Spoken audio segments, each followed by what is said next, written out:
할렐루야! 하나님의 은혜가 오늘 저와 여러분들에게 넘치는 줄 믿습니다. 우리 옆에 있는 분들하고 한번 같이 인사하겠습니다.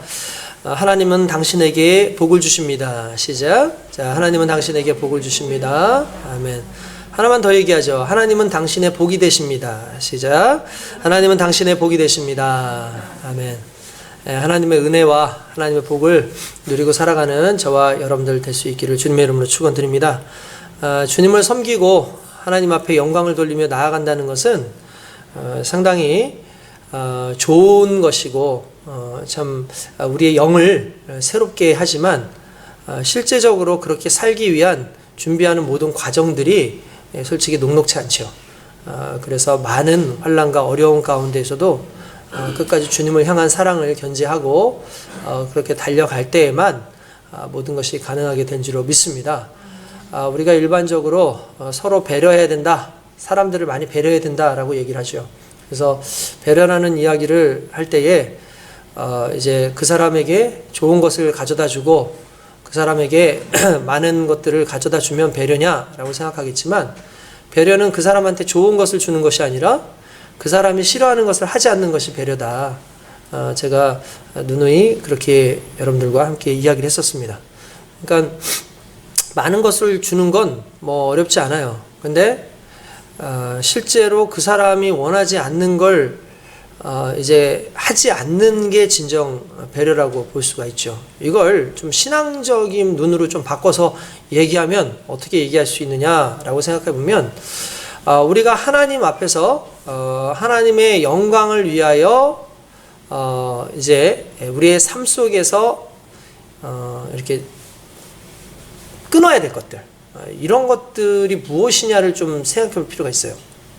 그러니까 만약에 주일날 우리가 예배를 드려야 되는데 토요일날 전날에 뭐 믿는 사람인데 믿는 사람도 믿지 않는 그런 걸 떠나서 일단 믿는 사람인데 뭐 술을 먹고 파티를 해서 뭐 늦게 잤다든지, 뭐 드라마를 보느라 늦게 잤다든지, 뭐 컴퓨터 게임을 하느라고 늦게 잤다든지 이러면 중요한 건 이제 하나님께 예배 드리는데 상당히 방해가 되겠죠. 그렇죠?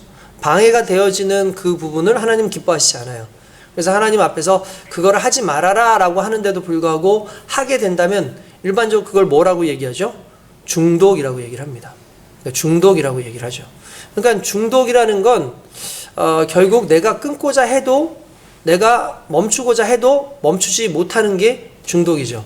그러니까 신앙 안에서의 하나님 앞에 설 때 우리의 중독이 뭔지를 생각을 해야 된다는 거예요.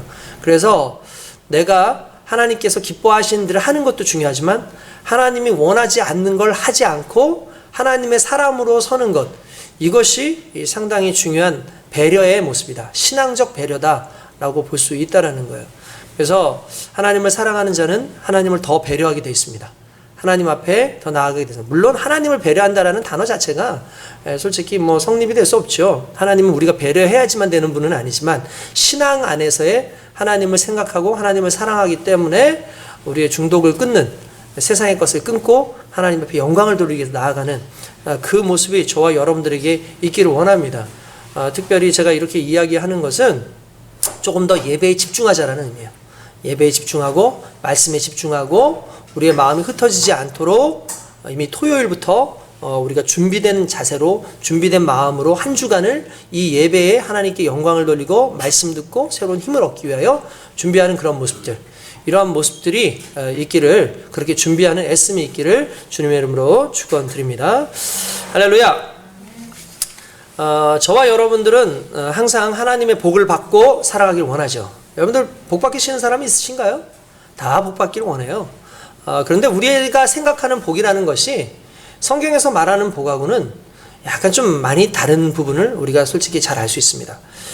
여러분들, 우리가 에서라고 하는 사람과 야곱이라고 하는 사람을 계속해서 우리가 좀 살펴보고 있죠. 지난주도 야곱에 대해서 설교하면서 중요한 단어 하나 나왔었죠. 뭐였죠?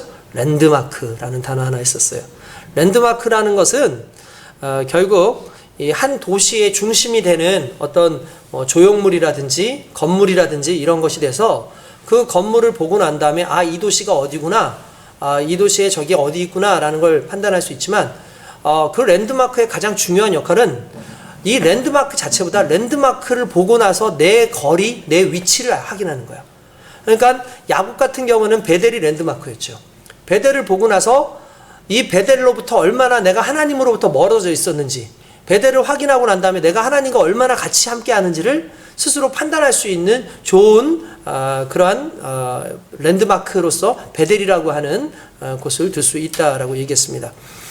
그러면서 영적인 사람, 하나님의 복을 받은 사람으로서 야곱을 상당히 우리는 대단한 인물로서 그렇게 판단을 하지만, 우리가 그냥 정말 그냥 있는 그대로의 모습에서 봤을 때 에서와 야곱 중에 누가 더 성공하고 누가 더 승리했을까요?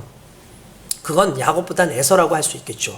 왜냐하면 여러분, 에서는요, 성경에서는 크게 관심을 갖고 있지 않지만 에서는 말 그대로 에돔의 군주입니다. 그러니까 에돔이라고 하는 나라를 세워서 그곳의 군주가 됐어요. 야곱보다 훨씬 탁월한 사람이라는 거죠. 외형적으로 볼 때도 막대한 재물을 가지고 있고, 어떻게 보면은 당시에 엄청난 권력을 가지고 있는 애굽의 바로와 대적할 수 있는 어떠한 그런 위치에 있는 사람이 아닌가라는 그런 생각을 해봅니다. 뿐만 아니라 모습도 상당히 멋있고 아버지의 사랑도 듬뿍 받았던 사람이에요.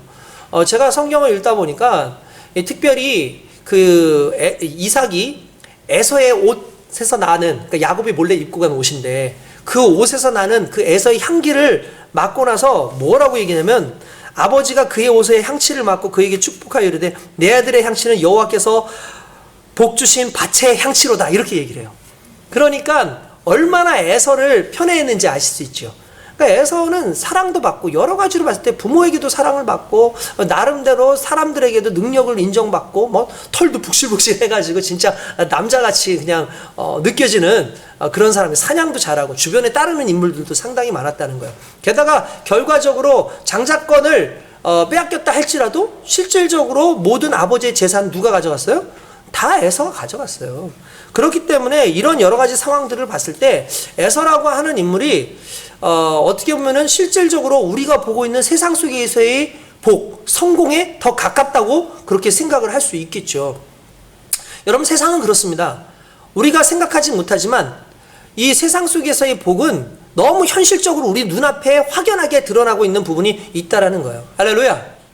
그래서 세상의 복, 그것은 어떻게 보면 하나님의 복과는 상당히 다르기 때문에 어떻게 하나님의 복과 세상의 복이 그렇게 달라? 라고 충분히 우리는 고민할 수 있는 그런 부분이에요. 제가 자주 얘기하는 그 이야기지만, 여러분, 북이스라엘과 남유다를 두고 봤을 때 북이스라엘과 남유다 중에 하나님 앞에 그래도 칭찬받던, 그래도 선한 왕이라고 칭찬받았던 곳은 남유다죠. 그래서 한 8명 정도의 왕이 칭찬을 받습니다. 물론 뒤에 가서 좀 실수하고 뒤가 안 좋은 사람들도 있었지만 그래도 하나님께 선한 왕으로서 인정을 받고 시작하는 사람들이 그래도 꽤 있어요. 근데 북이스라엘의 왕들은 하나같이 인정을 받지 못합니다. 뿐만 아니라 하나님께서 그들을 보고 악하다라는 표현을 하시는 게 거의 대부분 다 악한 왕으로 그렇게 불려져요.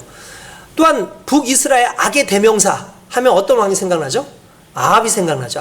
아합 왕 그러면 가장 악한 왕으로 드러났고, 그의 와이프였던 이세벨 같은 경우는 가장 악한 왕비로서 너무나 유명하지 않습니까? 우리는 악하다고 하니까 상당히 그 사람이 문제가 있는 것으로 보이지만 실제로 그 사람은 성경에서는 상당히 악한 왕으로지만 고고학적으로도 보고 여러 가지 역사학적인 것을 봐도 확인할 수 있는 게 뭐냐면 상당히 뛰어난 왕이었어요. 외교적인 능력도 상당히 있었고, 또한 군사력도 상당히 가지고 있었고, 또한 물질적으로도 남유다에 비해서 훨씬 더 풍요로운 그런 것들을 만들어낸 왕이 실은 아합 왕이었기 때문에 백성들이 아합 왕을 싫어하지 않았어요. 게다가 사람이 은근히 또 부드러운 사람이에요.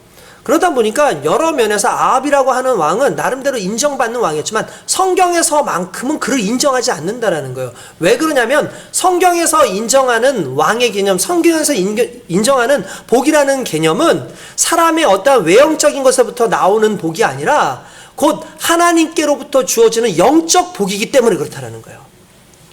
그래서 세상의 부요함을 따라가는 것이 아니라 우리는 하나님께서 허락하신 영적 부요함을 따라가는 인생이 되어야 될 줄로 믿습니다. 야곱 같은 경우는 바로 이 영적 부요함을 가지고 있었던 사람인 거죠. 그래서 그는 축복의 사람이었고 많은 사람들을 축복할 뿐만 아니라 하나님께서 복의 통로로 사용하셔서 많은 사람들을 축복하고 그 축복이 그들에게 이루어지는 귀한 역사도 일어났다라는 사실이에요. 이런 것으로 따져보면 성경에 나온 사람들이 대부분 뭔가 아주 권력이 있고 엄청난 어떠한 물질을 가지고 있는 사람들을 하나님께서는 복의 사람이라고 하지 않고, 무엇보다 하나님께서는 영적으로 살아있을 뿐만 아니라 영의 부요함을 가지고 있는 사람들이, 그런 사람들이 복의 사람이다라고 얘기하고 있습니다. 어거스틴이라고 하는 사람이 교부죠. 유명한 교부인데, 이 어거스틴이라고 하는 분에게 사람들이 도대체 위대한 사람이라는 게 뭡니까? 위대한 사람이 되는 길은 뭡니까? 라고 할 때, 위대한 사람이 되기를 원하냐? 그러면 영적인 사람이 되라 라고 말을 했다라는 사실이에요.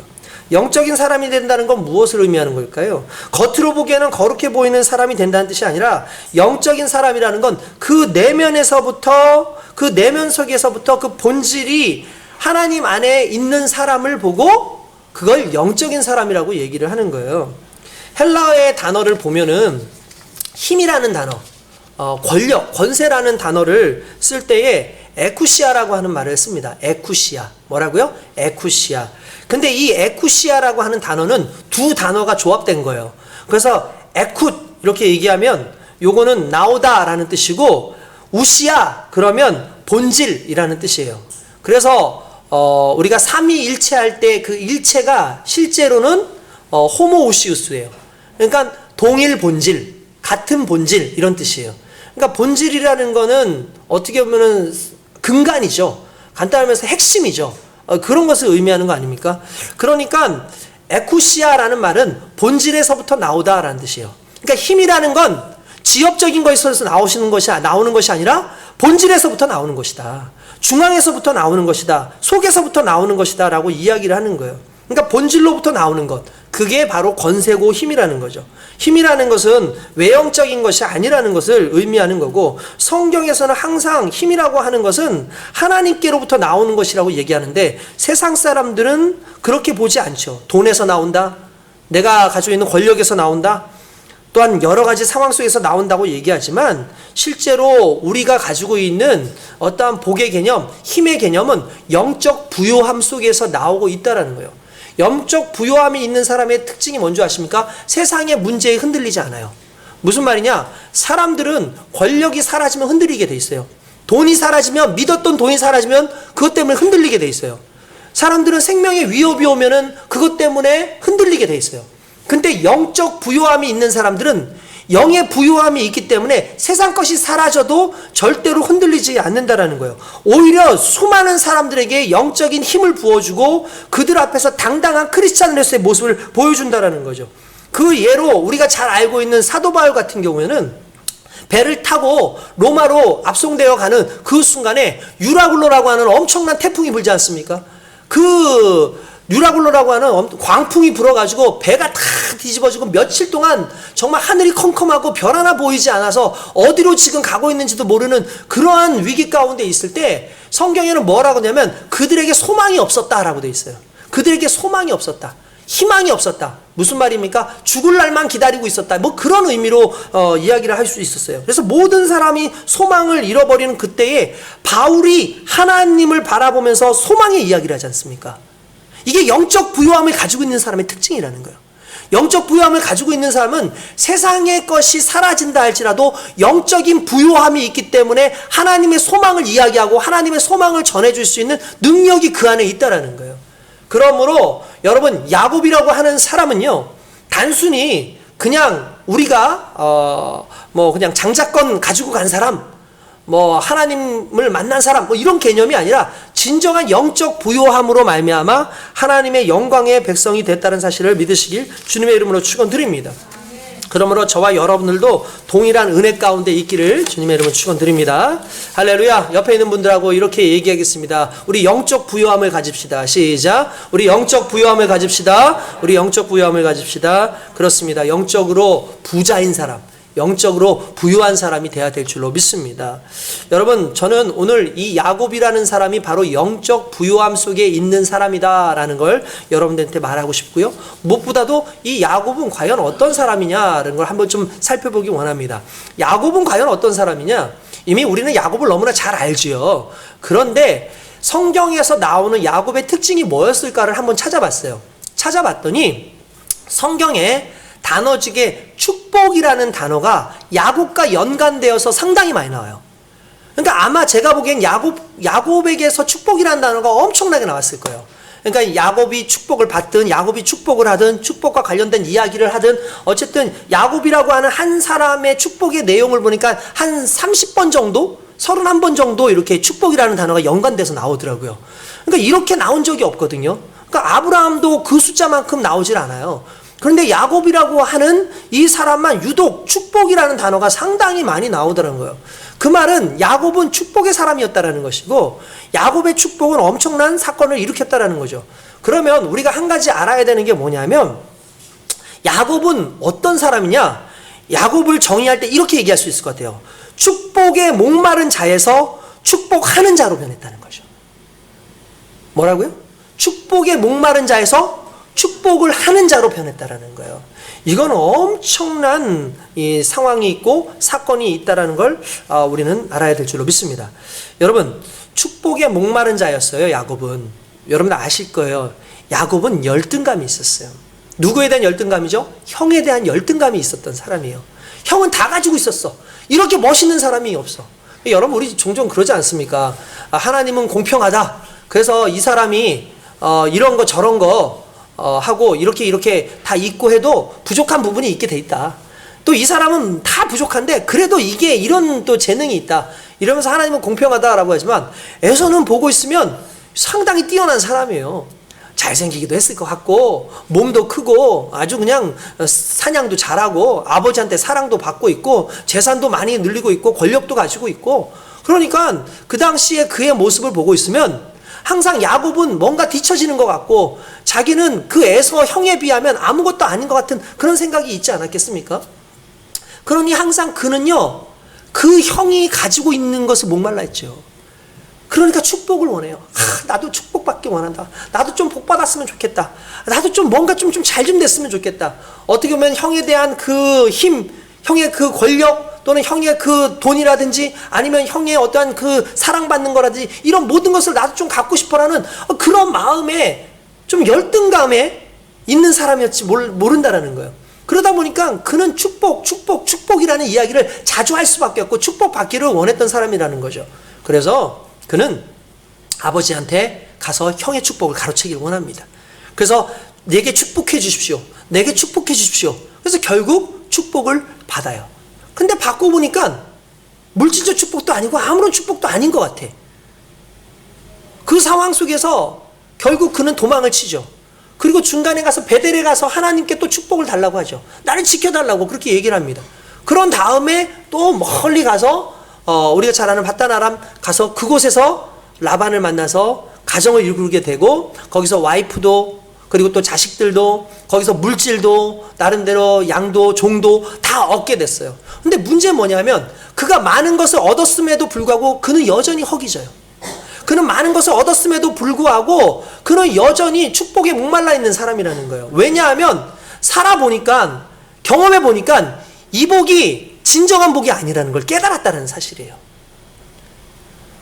자기가 물질이 있으면 괜찮을 줄 알고 자녀들이 많으면 괜찮을 줄 알고 양떼들이 많으면 괜찮을 줄 알았는데 이런 걸 많이 생겼음에도 불구하고 여전히 자신의 생명에 목숨에 항상 위협을 느끼고 어느 곳에 있어야 될지도 모르는 그런 상황 곳에서 결국 또다시 길을 떠나야 되는 그런 안타까운 상황 속에 있었다라는 사실이죠.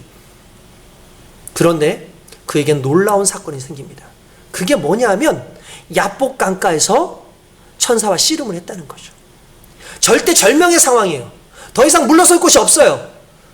내가 앞에 가서 죽든지 아니면 뒤로 가서 죽든지 둘 중에 하나일 텐데 내가 이제 붙잡을 수 있는 건 아무것도 없다는 거죠. 그 상황에서 천사와 씨름을 하고 나서 천사가 올라오는데 바지끄덩이를 잡고 못 가게 합니다. 그리고 나서 하는 말이 뭐냐면 내게 축복하소서. 내게 축복하소서. 결국 그 순간까지도 내게 축복을 해달라고 하죠. 그런데 그때의 축복은 다른 의미였어요. 이전까지는 나를 좀 도와주세요. 나 좀 잘 먹고 잘 살게, 좀 안전을 좀 보호해주세요 라는 거지만, 이제는 내 생명, 또 나에게 근원적인 복, 이 복을 내게 허락하셔야 됩니다. 더 이상 이렇게 방황하며 살 수는 없습니다. 그런 이야기를 한 거랑 똑같다라는 거죠. 그러니까 그제서야 하나님께서 너는 이제 이스라엘이다. 더 이상 너는 물질적인 어떤 눈에 보이는 것에 매이는 것이 아니라 이제 말 그대로 영적 부요함 속에 있는 존재다라고 이야기하신다는 거예요. 할렐루야. 저와 여러분들이 이 영적 부요함에 있기를 주님의 이름으로 축원드립니다. 제가 며칠 전에 묵상을 하던 중에 어떤 상황의 어떤 글들을 이렇게 읽게 됐는데, 제가 그 글을 읽으면서 많은 걸 생각했어요. 어떤 내용이면 이런 겁니다. 여러분, 우리는 일반적으로 길을 찾기 위해서 기도를 하죠. 야곱도 결국은 내가 어떻게 해야 됩니까? 어느 길로 가야 됩니까? 라는 그 기도하는 것 아니겠습니까? 그러니까 우리의 기도의 특징들이 대부분 하나님 어느 길로 갈까요? 하나님 내 길을 인도해 주세요. 하나님 이 길로 갈까요? 저 길로 갈까요? 어떤 진로를 할까요? 어떤 무엇을 할까요? 라고 생각을 하고, 이게 옳은 길입니까? 저게 그른 길입니까? 하고 서로 이렇게 얘기를 하지만, 우리가 한 가지 깨달아야 되는 중요한 사실 하나는 이거예요. 길의 문제가 아니에요. 어떤 길이든 하나님과 동행하면 그게 정답인 거예요. 그러니까 우리는 길을 자꾸 찾으려고 하는데, 길을 찾는 게 문제가 아니에요. 그 길이 어떤 길이든, 고난의 길이든, 그것이 부요함의 길이든, 아니면 그것이 행복의 길이든, 그 안에 하나님과 동행함이 있을 때에 그게 주의 길이 되는 거예요. 그러니까 주님과 동행하는 길이 곧 주의 길인 거죠. 그러니까 야곱이 이걸 깨닫게 된 거예요. 지금까지 내가 가야 될 길이 어딥니까를 찾고 있었던 이 야곱에게 이제는 그 길이 중요한 게 아니라는 걸 깨달게 되는 거예요. 내가 하나님과 함께 있어야 어떤 길이든 삽니다는 거죠. 결국 하나님이 함께 하시죠. 그 함께 하심 가운데 형도 그를 불쌍히 여기고 목숨도 건지게 되고 그의 인생이 변하게 된다는 걸 우리는 깨닫게 된다는 사실이에요. 할렐루야. 그리고 놀라운 건 그 이후로 야곱이 변해요. 그 이후로 야곱이 변해요. 그 이전까지만 해도 자신의 생각을 가지고 자기의 계획을 가지고 자기의 애씀을 가지고 살았던 야곱이 환도뼈도 부러졌겠다. 더 이상 뛸 수 있는 상황도 아니겠다. 그때부터는 철저하게 하나님 믿습니다. 하나님 나와 함께 해주십시오. 하나님 동행해 주십시오. 하나님 내게 은혜를 주십시오 라고 얘기를 한다는 거예요. 그래서 어떻게 될게요? 축복의 사람이 됐다는 거예요. 여러분, 축복을 구하던 사람이었어요. 하나님 내게 축복을 주십시오. 내게 축복을 주십시오. 근데 축복에 대한 의식이 바뀌고 축복이 곧 나의 분깃이 여호와 하나님이라는 그 사실 앞에서 인생이 바뀐 거예요. 시편 119편에 보면은 뭐라고 되어 있냐면은 여호와가 나의 분깃이다 라고 되어 있어요. 무슨 말입니까? 나의 몫이라는 거예요. 나의 전부라는 거예요. 그러니까 여호와 하나님이 나의 복이라는 거예요. 하나님이 나의 복이고 나의 분깃이다 라고 고백하는 이 자체가 왜 중요하냐면, 왜 하나님이 그것이라고 얘기하냐면, 하나님이 함께 하시면 복이 나와요. 왜냐면 하나님은 복이시니까. 그러니까 이전까지는 축복을 구하는 인생이었는데 하나님을 만나고 하나님이 내 편 되어주시면서부터 그 하나님의 복이 자연스럽게 내게 오는 거죠. 그리고 그 복이 이제는 흘러가는 놀라운 역사가 일어난다는 거예요. 할렐루야. 이제 새해가 되면은 이제 나라에서도 그렇고 그리고 이제 그 교육부도 그렇고 뭐 어떤 회사도 그렇고 이제 웬만한 데는 그런 거래요. 뭐냐면은 이제 사자성어를 이렇게 합니다. 그래서 올해에는 이 사자성어로 될 것 같다. 올해에는 이 사자성어를 가지고 우리가 한번 추진을 해보자. 이렇게 이야기를 합니다. 그래서 사자성어를 하는데, 제가 최근에 학교 학생들 그 성적을 이렇게 또 산출하고 하는 뭐 어떤 그런 과정 가운데에서 2021년 교육부에 나와 있는 그 사자성어를 보게 됐어요. 근데 교육부에 나와 있는 그 사자성어가 뭐냐면 영과 후진. 무슨 뜻인지 아시겠습니까? 영과 후진. 그냥 우리는 영과 진리까지는 아는데 영과 후진은 잘 모르잖아요. 영과 후진이라는 게 무슨 뜻이냐면, 이게 맹자에 나오는 글이에요. 맹자에 나오는. 그러니까 고대 맹자에 나오는 글인데, 과거에는 물을 보면서 자연의 이치를 깨달았어요. 물을 보면서. 물을 이렇게 보면서, 물이 흘러가는 걸 보면서, 야, 저렇게 물처럼 살아야겠구나. 이런 것들은 많은데, 맹자도 물과 관련돼서 학문이라든지 진리라든지 이런 것들을 이야기한 것이 있었는데 이런 말이 있습니다. 원천혼혼 불사주야 영과후진 방호사해 이런 단어예요. 여기서 영과후진이라는 단어가 나와요. 그럼 이게 무슨 뜻이냐? 해석을 하면 이런 겁니다. 샘이 깊은 물은 끝없이 용솟음을 친다. 그러기에 밤낮 쉬지 않고 흐를 수 있는 것이다. 불사주야. 그러고 난 다음에 영과후진 이런데 요 내용이 중요해요. 흐르다가 웅덩이를 만나면 그 웅덩이를 가득 채우고 다시 흘러간다. 그리하여 사해까지 멀리 흘러갈 수 있는 것이다. 이게 맹자에 나오는 내용이에요. 저는 이 내용을 보면서 야, 이거 상당히 참 멋진 말이다. 물이라는 것이 흘러가다가 고난이 오고 웅덩이가 오고 상황이 오면 그걸 둘러가는 게 아니라 그걸 넘어가는 게 아니라 그냥 그 고난 안에 들어가요. 그 웅덩이 안에 들어가요. 어려움 가운데 들어가요. 그 안에서 자기를 채우고 나서 다시 흘러간다는 거예요. 저는 그것이 성경에 나오는 내용과 비슷한 것을 발견해요. 요 내용들이 비슷한 것이 두 가지가 있더라고요. 신약에 보면은 어떤 내용이 나오냐면은 신약의 요한복음 7장 38절의 말씀에 보면은 거기에 유명한 말이 나죠. 내 배에서 생수의 강이 흘러나오리라. 할렐루야. 아멘. 여러분 이게 정말 의미가 있죠. 우리 안에서 성령이 나온다는 거예요. 내 안에서 성령의 역사가 흘러나온다는 거예요. 성령의 역사가 우리 가운데 오셔서 우리의 연약함도 채우시고 우리의 부족함도 채우시고 우리의 모든 삶을 완전히 채우셔서 그걸로 끝나는 게 아니라 그리고 나서 계속 흘러가는 거예요. 그리고 가서 계속 다른 사람에게 영적 능력이 흘러가는 거죠. 할렐루야. 뿐만 아니라 이 속에서 또 발견할 수 있는 게 에스겔서인데 에스겔서 47장에도 보면은 무슨 내용이 나냐면은 성전 문 앞에서부터 물이 흘러나옵니다. 성전 제단에서부터 물이 흘러나오다가 물이 흘러가다가 한 500m 정도 지나고 나니까 물이 발목 정도 오더니 그 다음에 또 지나고 나니까 무릎 정도 오더니 또 지나고 나니까 이제 가슴까지 오더니 좀 지나고 나니까 잠겨서 수영을 해야지만 나아갈 수 있는 이런 물로 큰 물로 변했다라는 거예요. 근데 그 물이 어디서부터 발원됐냐면은 바로 성소에서부터 발원이 되기 시작을 하더니 그 물이 환상 가운데 쭉 흘러가다가 아라바까지 해서 바다까지 그 물이 흐르는데 그 물이 흘러가는 모든 주변에 나무들이 새롭게 자라고 나무들이 열매를 맺고 또한 모든 죽어갔던 것들이 다시 생성되는 그런 역사가 일어나고 물고기 떼들이 다시 몰려드는 환상을 보여줬다는 거죠. 이게 어떤 것입니까? 황폐하고 완전히 망가진 그런 삶 가운데 흘러 넘쳐서 지나갈 때마다 모든 것들이 살아나는 놀라운 역사가 일어난다는 거예요.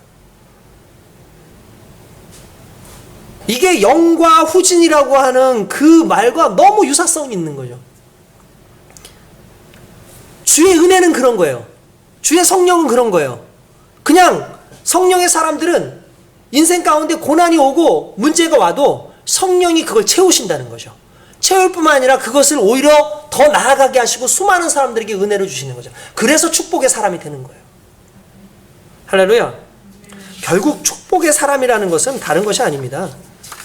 축복의 사람이라는 것은 하나님과 함께함으로 하나님의 복이 임한 사람이 축복의 사람인 거예요. 그런 사람이 축복을 하게끔 되어 있다는 거죠. 할렐루야. 야곱이 그런 인생이 됐다는 걸 우리는 잘 알고 있습니다. 여러분, 야곱이요, 오늘 본문의 내용이 어떤 내용이냐면 이런 내용입니다. 우리가 잘 아는 그 요셉 이야기 있지 않습니까? 요셉이 형들에게 어떻게 되죠? 네, 형들한테 맞고 팔려서 애굽의 종으로 끌려가게 됩니다.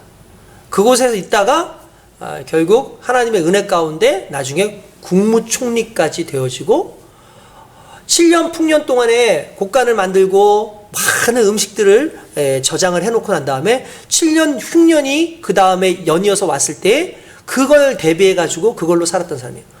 그러다 보니까 수많은 그런 환경 속에서 실제로 애굽만이 아니라 그 지역에 있었던 많은 나라들이 다 대대적인 그 기근으로 인해서 힘들어하던 그때에 형들이 애굽에 먹을 것이 많다라는 이야기를 듣고 왔다가 뒤늦게 요셉을 만나게 되고 요셉과 화해하고 요셉의 아버지를 불러 드리는 장면이죠.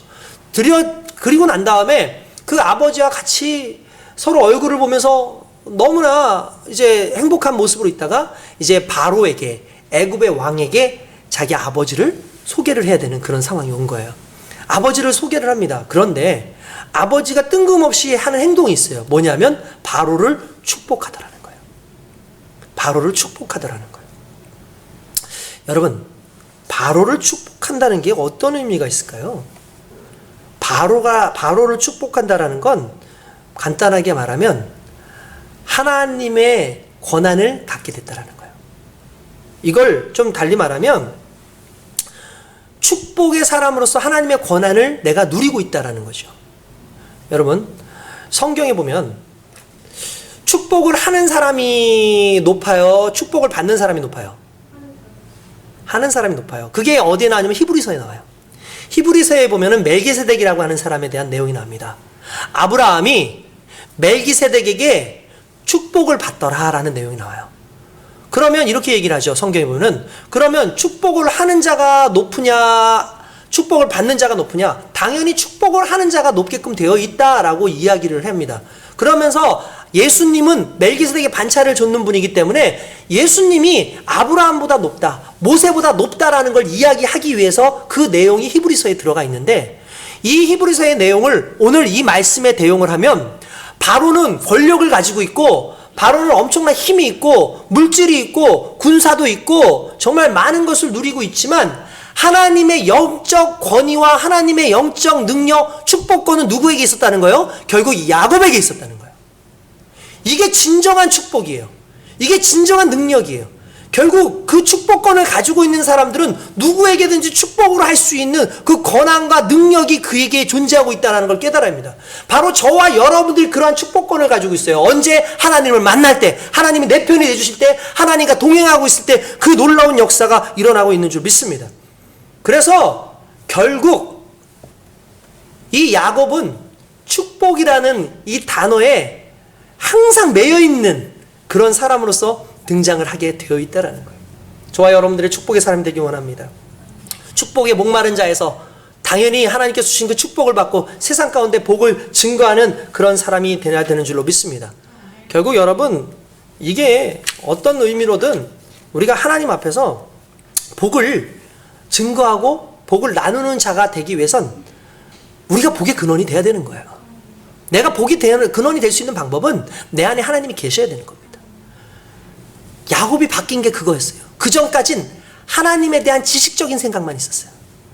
하나님에 대해서는 지식적인 생각만 있다 보니까 하나님에 대한 그냥 막연한 생각만 있었고 그냥 하나님과의 약속만 있었지 실제로 하나님이 그 인생을 막 이렇게 도와줬다고 크게 느끼지 못했다라는 사실이죠. 이게 안타까운 거예요. 전에 보니까 김창옥 교수가 그런 얘기를 하더라고요. 배고픈 요리사라고. 들어보셨나 보네요. 배고픈 요리사.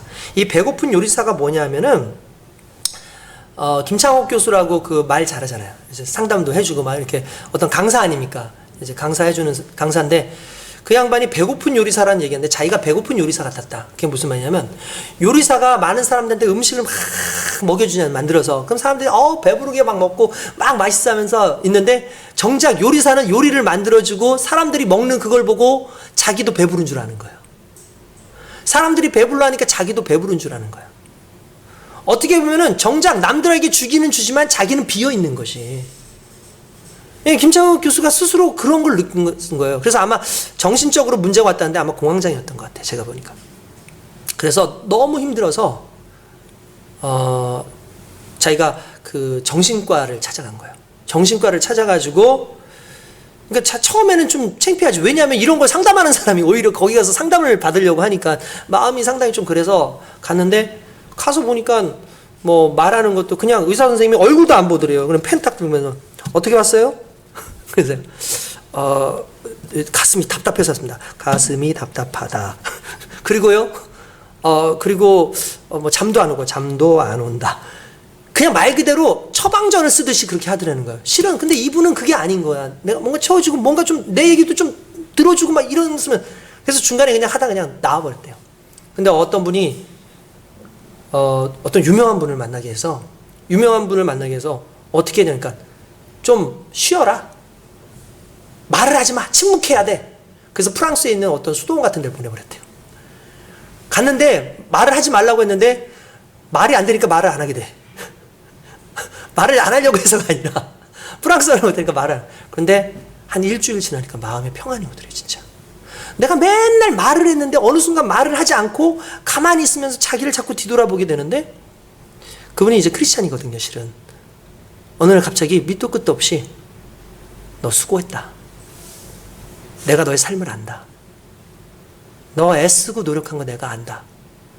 하면서 위로함을 주더래요. 그런데 문제는 뭐였냐면, 그 위로함을 받고 나서 지식적으로 그렇구나. 내가 힘들었구나. 내가 이런 상황이었구나. 그래도 내가 열심히 했구나. 라고 그냥 깨닫는 게 아니라 이걸 삶으로 경험을 계속 해가지고 삶 속에서 내가 정말 중요한 거, 내가 핵심적인 이러한 일들을 하고 있고, 내가 이런 일들을 하고 있고, 내가 이렇게 공급받아야 되고, 막 이런 것들을 누리면서 살아야 되는데, 그냥 거기에서 한 일주일 동안 있으면 그냥 지식적으로 그렇구나. 난 괜찮은 사람을 이러고 왔더니 또 똑같은 상황이 발생을 하는 거예요. 그러니까 그 사람이 말하는 게 그거예요. 지식적으로는 아무리 알아도 해결되는 게 아니라 지식적으로 깨달음이 오니까 내가 진짜 깨달은 줄 알아. 지식적으로 깨달음이 오니까 내가 정말 뭔가 변한 걸 알아. 근데 그게 아닌 거예요.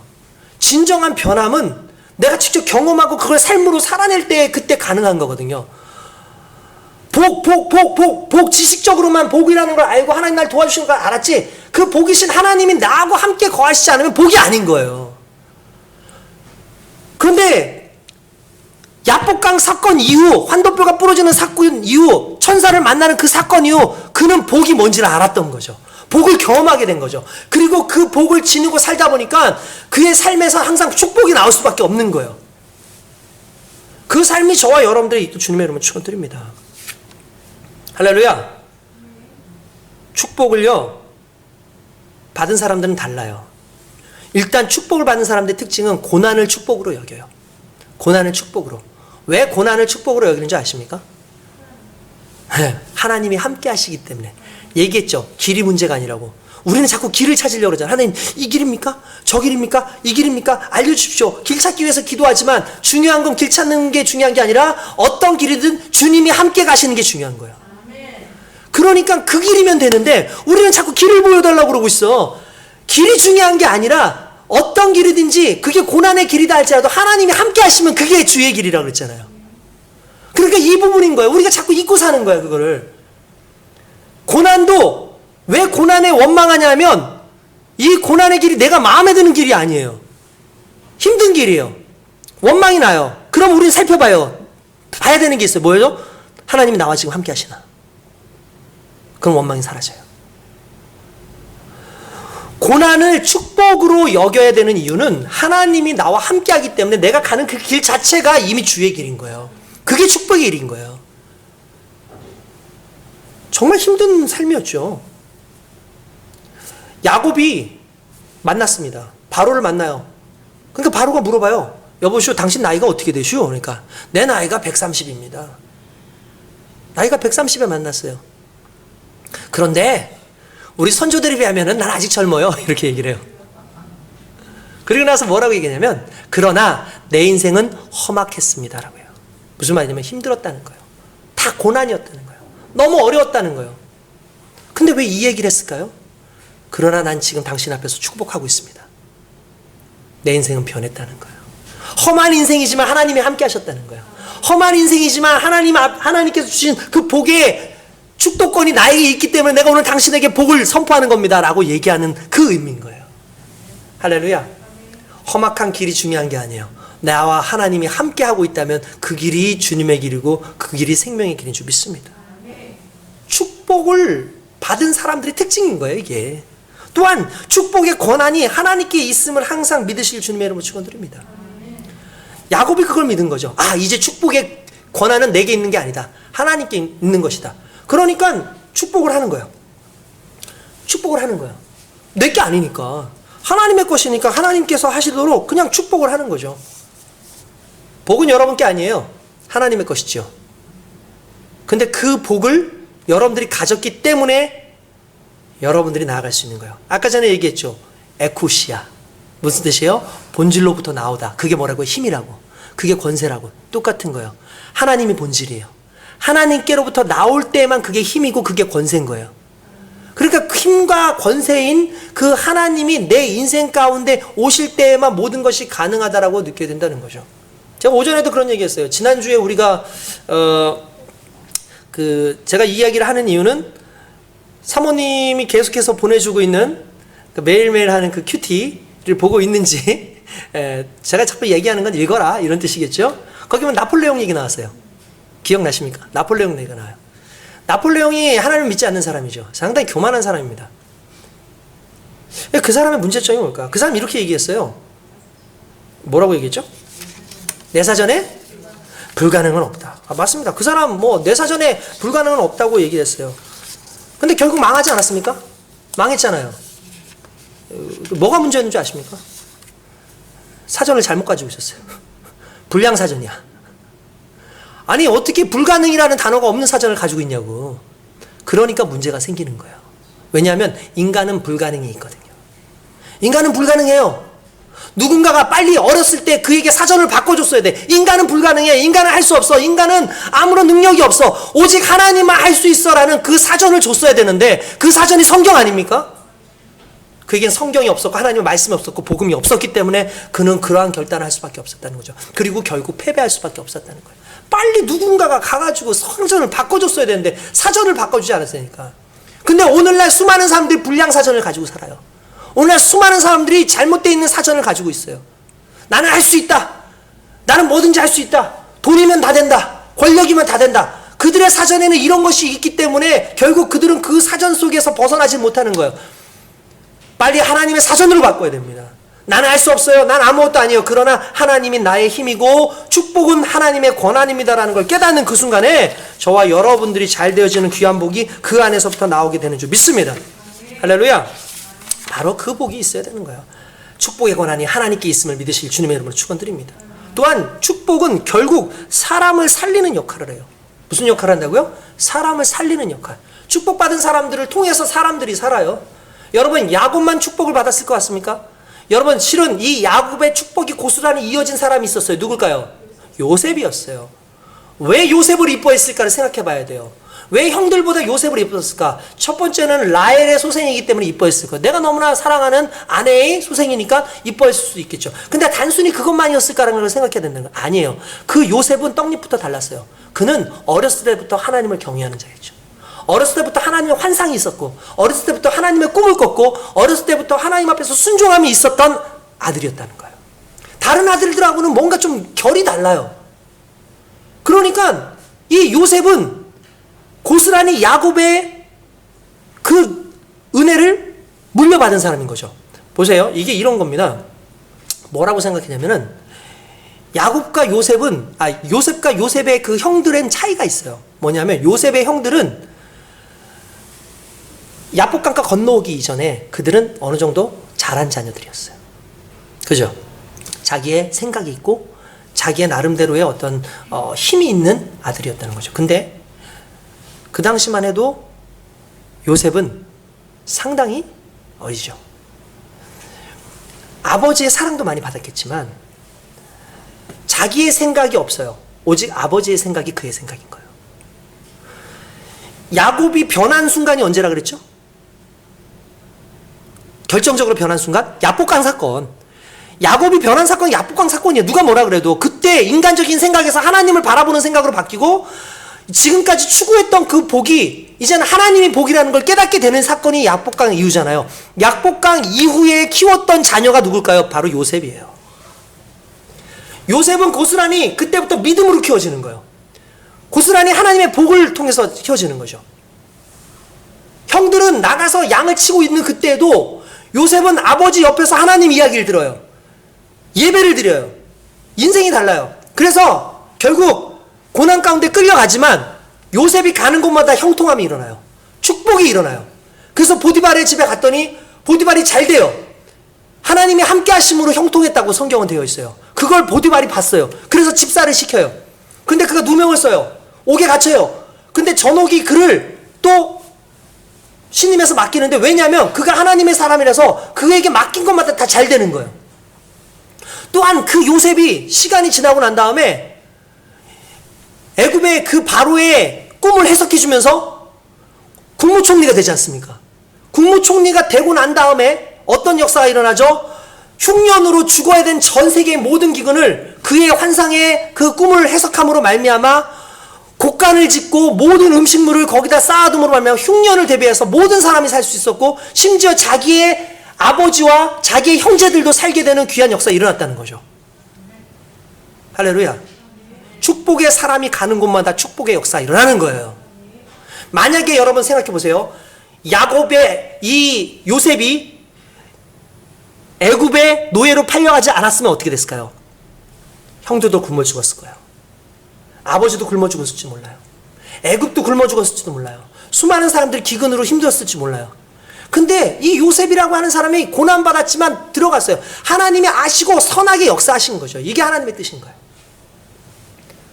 그리고 그 사람들이 바로 축복의 사람이라서 그 사람들이 있는 곳에 하나님의 역사가 일어날 줄 믿습니다. 축복의 사람은 결국 사람을 살리는 거예요. 잠언서 10장 22절 보니까 여호와께서 주시는 복은 사람을 부하게 하고 근심을 겸하여 주지 아니하시느니라 라고 되어 있어요.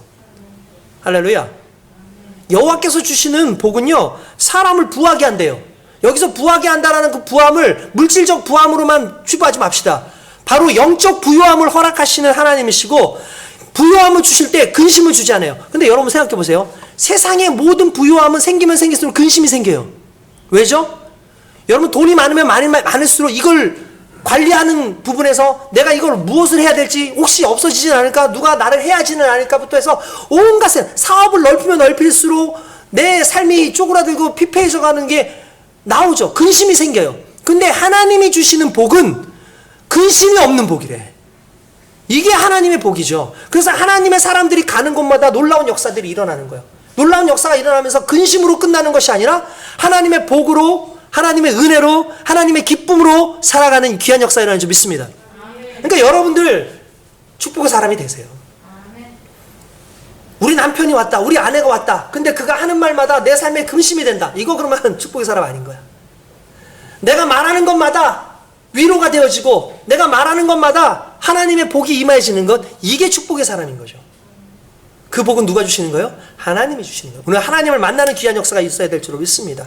또한 축복은요 하나님과 사람을 연결하는 거예요. 축복의 사람들이 다 그렇게 하는 건 아닙니까? 이런 거죠. 내가 이 사람한테 축복을 했다라는 건 하나님의 복이 이 사람한테 임한다는 거잖아요. 하나님의 복이 임한다는 건 하나님이 그를 만져주신다는 거예요. 하나님의 사람이 된다는 거죠. 그러므로 내가 축복을 한다는 건 하나님의 복이 그에게 연결되어져 간다는 걸 의미하는 거예요. 제가 간증할 것이 있습니다.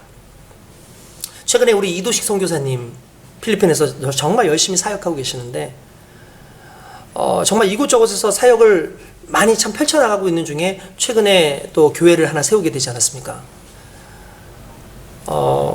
일단은 100만 원을 만들어서 제가 보내드렸어요.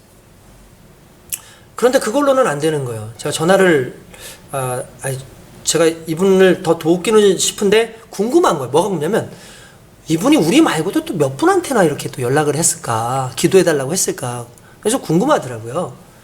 그래서 내가 생각을 해보니까 우리 이 목사님을 좋게 생각하시는 분 중에 한 분이 누구냐면 서울순복음교회의 김용환 목사님이라고 하는 원로 목사님이 그분을 참 좋게 생각해요. 그래서 그분을 좋게 생각하기 때문에 그분 옛날에 그 지방에서도 지금 계속 지원을 해드리는데 10만 원씩 지원을 하지만 많지는 않지만 지원하지만 10만 원 지원하는데 나도 찬성한다 해가지고 지원할 수 있도록 말씀을 해주신 분이에요. 그런데 제가 그 이야기를 듣고 보니까 그러면 내가 한번 좀 물어봐야겠다 해서 그 교회에서 또 이렇게 헌신한다고 생각을 해가지고 제가 지금의 담임 목사님 조규모 목사님이랑 계시는데 그분한테 전화를 한 거예요. 목사님 혹시 이도식 선교사님한테 문자 받으시고 좀 연락 좀 받으셨어요? 그러니까 갑자기 이분이 뭐냐면 그분이 누구예요? 이러는 거예요. 그분이 누구세요? 그러는 거예요. 순간 내가 아차한 거지. 그러니까 이분은 모르는 거야. 그냥 개인적으로 그분 원로 목사님은 아는 거고 이분이 누군지도 전혀 모르는 분인 거예요. 그래서 내가 괜히 전화했나 보다. 지금 실수했나 보다.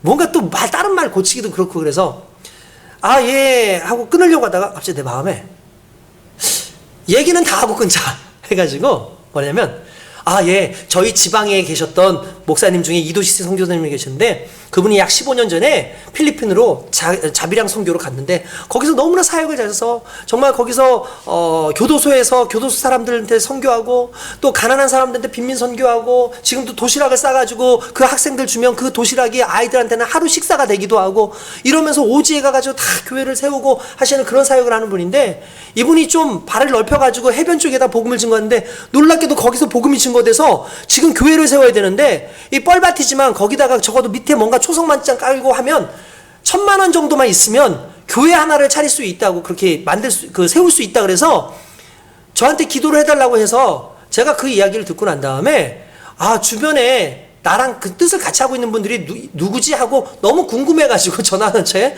내가 이렇게 얘기를 하게 됐다. 그러니까 이분이 그래요? 예, 알겠습니다 하고 그냥 끊으셨어요. 그래서 죄송합니다. 제가 전화 잘못 건 것 같아요. 일단 끊었어요. 근데 마음에는 좀 소망이 있었어요. 살짝 실은. 근데 그분의 반응이 그렇게 그냥 별로 그렇게 좋진 않아서 끊었는데 다음날 그분이 전화가 온 거예요. 전화가 와서 목사님 내가 어제 하루 종일 기도하다가 계속 이도시 선교사님이 계속 나와가지고 내가 너무 힘들었다. 하나님께서 내게 그분에 대한 마음을 주시는 것 같더라. 이미 우리 교회는 다른 그런 미자립 교회들이 많으니까 다 지원하는데 했지만 내가 조금 모아두고 이렇게 하는 게 있는데 내가 200만 원을 보내드리겠다. 할렐루야. 그래서 200을 만들어서 지방의 이름으로 보내기로 했어요. 할렐루야. 제가 뭡니까? 저는 아무것도 아니죠. 근데 저는 그냥 축복의 통로가 됐을 뿐이에요. 연결 통로가 된 것 뿐이에요. 우리 그리스도 예수님은 이 땅에 오셔서 하나님과 우리를 이어주시는 가장 강력한 연결 통로가 되어주신 거죠. 축복의 사람의 특징이 뭔지 아십니까? 내 복을 저 사람한테 연결해 주는 거예요. 그러니까 여러분들이 가는 곳마다 축복이 일어나야 돼요. 여러분들이 가는 곳마다 진정한 복이 일어나야 되는 거예요. 나중에 제가 목사님한테 전화를 드렸어요. 목사님 몇 분한테 편지를 보내셨으니까 3분 보냈대요, 겨우. 제가 답답한 거죠, 어떻게 보면. 그런데 내 힘으로는 안 되는데 나는 불가능한데 하나님이 하시는 그 역사를 만드는 도구로 나를 사용하시는 게 그게 축복의 통로의 사람의 모습이라는 거예요. 할렐루야. 오늘날 교회들이 어떻습니까? 연대에서 철학 교수이신 김영석 교수님이 계시는데 연세가 아주 많아요. 그분이 크리스찬인데 하루는 그런 얘기를 하는 걸 제가 들었습니다. 오늘날 교회가 왜 이렇게 위기냐? 왜 오늘날 이 교회가 자기의 기능을 하지 못하느냐? 그건 교회가 교회로서 사명을 감당하기보다 교회주의에 빠졌기 때문이다. 이 말은 무슨 말이냐면 교회가 어느 순간 교회를 세우는 게 목적이에요. 교회가 어느 순간 교회를 짓는 게 목적이고 교회가 어느 순간 교회를 유지하는 게 목적이 되다 보니까 마치 이스라엘 백성들이 그냥 성전만 계속 바라보고 있고 성전만 있으면 우린 망하지 않는다라고 생각하고 그 안에서 진정한 예배를 드리지 않는 것처럼 어느 순간 교회만 잘 나오고 교회만 잘 섬기고 교회만 봉사 잘하고 교회만 헌신 잘하면 마치 우리가 잘 되고 우리가 복을 받는 것처럼 착각하고 있는 교회주의, 교회가 최고라고 생각하는 그 교회주의가 문제다. 교회는 교회를 위해서 존재하는 게 아니라 사명을 위해서 존재하는 거다. 교회는 복을 나누는 곳이다. 교회는 교회끼리 있는 게 아니라 교회는 복을 나누는 곳인데 어느 순간 교회가 자랑하는 것이 우리나라에서 제일 큰 교회예요. 우리나라에서 제일 교사가 많은 교회예요. 우리나라에서 가장 땅값이 비싼 교회예요. 우리나라에서 가장 성도가 많은 교회. 이런 교회주의로 빠져 있다 보니까 교회가 사명을 감당하지 않고 어느 순간 교회가 교회의 이름을 날리고 교회의 크기를 자랑하는 교회로 변해가고 있기 때문에 교회가 오늘날 위기일 수밖에 없다는 거예요. 우리가 축복을 가지고 있으면 축복을 나눠야 되는데 우리가 축복을 나누지 않는 거예요. 그거는 우리끼리만 축복을 누리려고 그러는 거죠. 철저하게 복을 줘야 돼요. 여러분 축복받은 사람의 특징이 뭔지 아십니까? 반드시 축복을 나누게 되어 있다는 거예요. 결국 축복이란 나누는 거예요. 축복이란 전하는 거예요. 할렐루야. 아멘. 그 모습이 있어야 된다는 거죠. 배가 항구에 머물러 있을 때 가장 안전하죠. 그런데 그러려고 배를 만든 게 아니에요. 배가 항구에 있으면 안전하지만 배가 항구에만 머물러 있으라고 만든 게 아니죠. 오대양을 돌아다니면서 그곳에서 무역을 하고 고기를 잡고 사람을 옮겨주는 역할을 위해서 배를 만들었지, 배를 바다에 띄우기 위해서 만들었지 항구에 붙잡아 두려고 만든 게 아니라, 교회가 교회주의로 교회끼리만 뭉쳐가지고 자기네들만 축복받으라고 교회를 세우신 게 아니라, 그 교회를 통해서 그리스도의 복이 온 세계까지 증거되어지고 사명을 감당하라고 주신 것이, 그게 교회의 특징이 아니겠습니까? 오늘 저와 여러분들의 교회가 그런 모습으로 서야 될 줄로 믿습니다. 야곱의 축복이 결국 요셉에게 이어지고, 요셉의 축복으로 인하여 야곱의 그 자녀들과 애굽이 함께 살아가는 것처럼, 오늘 우리에게 허락하신 이 축복은, 진정 본질적으로 하나님께로부터 받은 이 축복은 세상을 변화시키는 놀라운 역사로 드러나야지만 된다는 겁니다. 그걸 꿈꾸고 살아가야 돼요. 그걸 바라보고 살아가야 될 줄로 믿습니다. 그게 은혜죠. 그리고 그게 본질이고요. 그게 믿음이에요. 내가 너를 큰 민족을 이루겠다. 내가 너를 복의 근원이 되게 하겠다. 그 장자권을 물려받은 야곱이 가지고 있었던 건 자신의 어떤 생각이나 어떤 계획이 아니라 결국 그 약속을 믿는 믿음이었겠죠. 하나님이 나를 복의 근원으로 만드신대. 그걸 깨닫고 나니까 축복하는 거예요. 할렐루야. 오늘 저와 여러분들이 축복의 백성으로 서 있는 줄 믿습니다. 야곱을 보니까, 야, 이 사람 진짜 축복받은 사람이구나. 나도 누군가를 축복할 수 있는 권세 있는 자이기를 원한다. 그게 저와 여러분들의 오늘 이 예배 속에서, 이 말씀 속에서 고백해야 될 신앙 간증으로 그렇게 자리 잡게 주님 여러분 축원드립니다. 할렐루야. 옆에 있는 사람들하고 이렇게 인사합시다. 나는 축복의 통로입니다. 시작. 나는 축복의 통로입니다. 나는 축복의 통로입니다. 그렇습니다. 여러분들은 축복의 통로입니다. 축복의 통로로서 오늘도 귀하게 사역하는 저와 여러분 되시길 주님의 이름으로 축원드립니다. 기도하겠습니다.